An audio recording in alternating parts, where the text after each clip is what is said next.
Nós falávamos ontem a respeito do caminho de Deus. Deus tem um caminho.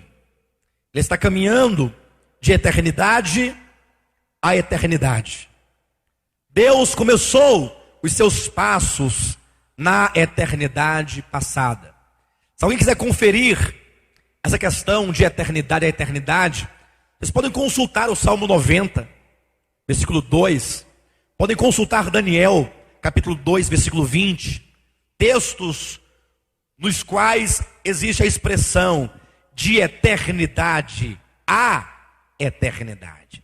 Essa expressão de eternidade a eternidade é uma expressão que mostra que um dia, na eternidade, Deus interrompeu essa eternidade quando inseriu nela o tempo contável, segundo, minuto, horas, dias, semanas, meses, anos, décadas, séculos, milênios.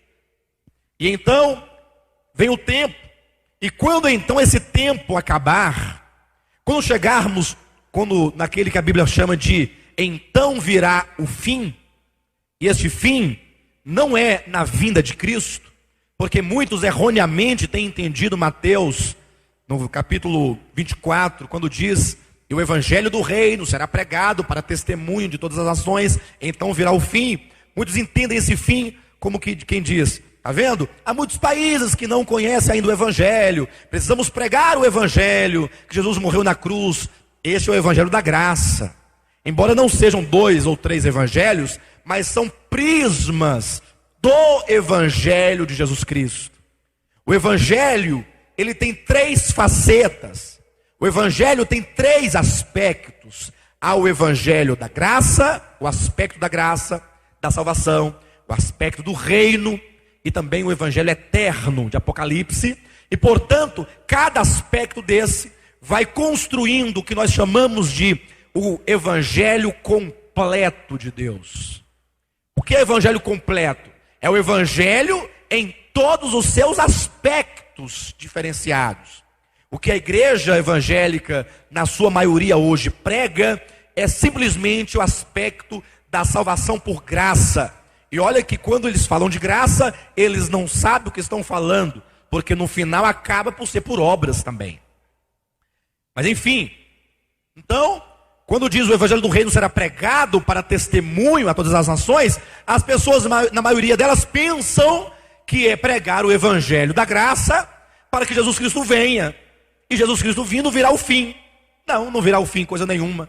Porque se vier o fim na segunda vinda de Cristo, significa que acabou. Então introduz-se a eternidade.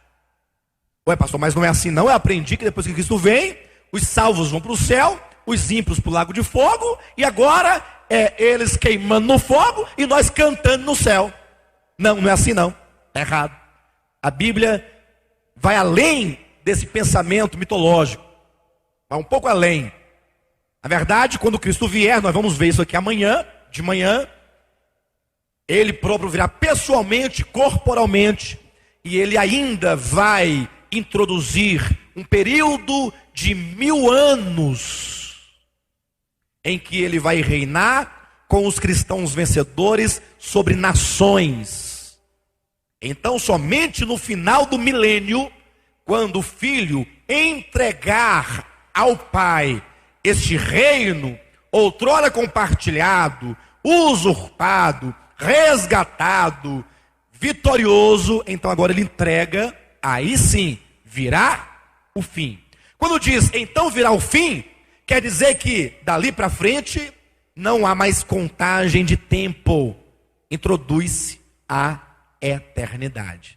Eternidade passada é o tempo, entre aspas, né? É o período incontável. Entra o tempo, o período contável, e quando acabar esse período contável, que não houver mais tempo, introduzir-se-á novamente o período incontável, eternidade. Porque o tempo está inserido no meio da eternidade, nós falamos eternidade passada, tempo, eternidade futura. Essa estrutura deve ficar bem clara no nosso entendimento, para que ao lermos a Bíblia, possamos colocar cada elemento no seu devido lugar.